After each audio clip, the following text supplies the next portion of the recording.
네, 여론야랑 정치부 전혜정 기자 함께하겠습니다. 첫 번째 주제 보시죠. 네, 출마도 무엇? 내로남불이네요. 네, 이재명 전 경기지사가 이 더불어민주당 강세 지역인 인천 계양을 보궐선거에 출마하기로 한 걸 두고 이 당 안팎에서 쓴소리가 나오고 있습니다. 네. 이 지난해 민주당은 대선 후보 경선 때 이 이낙연 전 대표가 의원직을 사퇴하자 책임 정치를 하겠다면서 이 전 대표의 지역구인 종로에 후보를 내지 않은 바 있습니다. 민주당의 가치, 민주주의의 가치를 지키기 위해 저는 국회의원직을 버리고 정권 재창출에 나서기로 결심했습니다.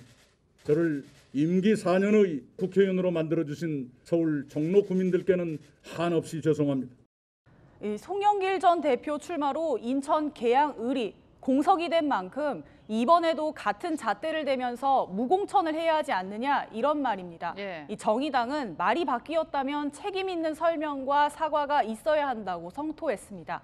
이재명 전 지사가 법인카드 유용 의혹 등 수사를 앞둔 시점에 출마를 결정하자 이 방탄용 배지가 예. 아니냐, 이 목적이 너무도 뻔해 보인다 이런 지적도 나왔는데요. 이 민주당은 지난 대선에서 정치 개혁을 하겠다면서 국회의원 불체포 특권 제한 등을 약속하기도 했습니다.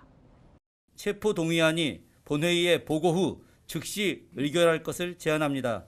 깜깜이 표결이 아닌 기명투표로 하여 방탄국회 제19 감싸기 논란을 없애고 이 전 지사 측은 망신주기 수사다, 이 수사가 아니라 정치를 하고 있다고 반발하면서 네. 이 방탄용 출마 지적에 반박했습니다. 아직 이제 국회의원 불체포 특권은 아직은 있는 거고요.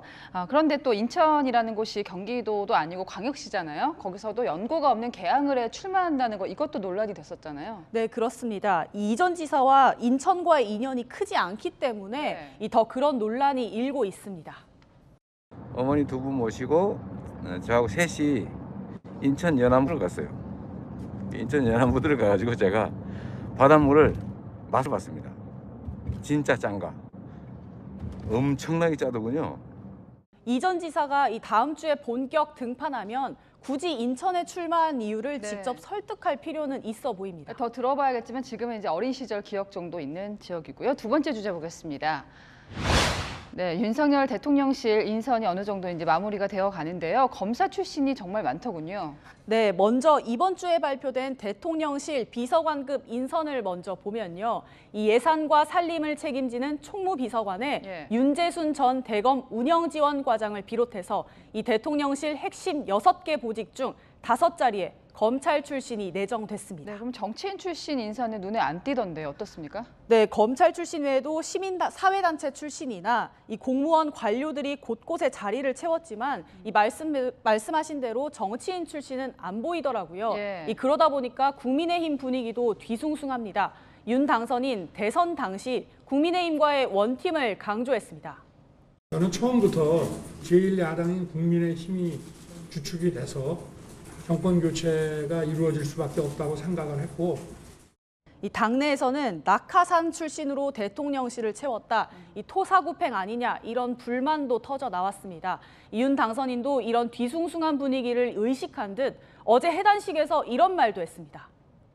지금 당장 이 정부에 공직을마다 참여하시든지 아니면 나중에 참여를 하시든지 강력한 우리 국정의 지지 세력과 동반자로서 많이 도와주시기를. 민주당은 이 대통령 비서실이 대검찰청 부속실이 됐다고 비꼬았습니다. 자, 마지막 주제 보겠습니다. 문재인 대통령도 이제 퇴임을 앞두고 있는 건데 친문 인사들이 캠페인을 하고 있죠. 네, 그렇습니다. 이 전현직 청와대 인사들이 SNS에 위드 문재인 이렇게 쓰고 해시태그를 붙이는 캠페인을 벌이고 있습니다. 먼저 권혁기 전 춘추관장은 어제 문 대통령과 전현직 청와대 인사들의 비공개 행사 사진을 공개했고요. 여기 참석했던 고민정 의원은 문 대통령이 국회의원 생활이 적성에 잘 맞느냐, 네. 이 상대방에 의해 정의하지 말고 내가 왜 하는지를 찾아야 한다 이런 조언을 해줬다고도 밝혔습니다. 이 청와대 출신 의원들도 줄줄이 문 대통령 관련 사진을 올리기도 했습니다. 네, 아무래도 인연이 있기 때문에 이제 문 대통령의 임기 마지막 다큐멘터리로 공개가 됐습니다. 네, 그렇습니다. 이 문 대통령은 청와대 비공개 회의 모습이나 이 관저 모습 등을 다양하게 공개했습니다. 이렇게 일하는 것밖에 안 돼요. 대통령의 업무 시간은 24시간 내 계속 분석돼요. 또 또 영상 편지를 통해서 같이 나이 들어가는 아내와 원래 있었던 남쪽 시골로 돌아가 노을처럼 잘 살아보겠다고 했는데요. 이 문 대통령은 모레 저녁 6시에 걸어서 청와대를 퇴근합니다. 이 유종의 미를 위해 마지막까지 국정을 빈틈없이 마무리해 주기를 기대합니다. 네, 지금까지 여랑야랑이었습니다.